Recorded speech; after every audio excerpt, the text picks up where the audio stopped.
তোমার রক্ত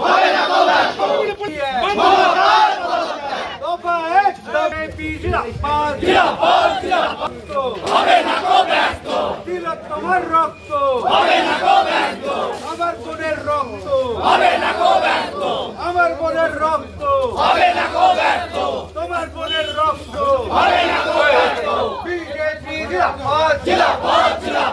পুলিশ তুমি ঘাটের সাংসদ কেন্দ্রীয় মন্ত্রী তারই নির্দেশে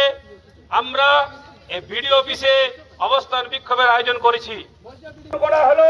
এবং তার তথ্য লোপাট করা হলো। আজকে রাজ্য সরকার যে তার তথ্য প্রমাণ লোপাট করার জন্য সেদিন যে গুন্ডা বাহিনীকে আরজিকর হসপিটালে পাঠানো হয়েছিল, তারা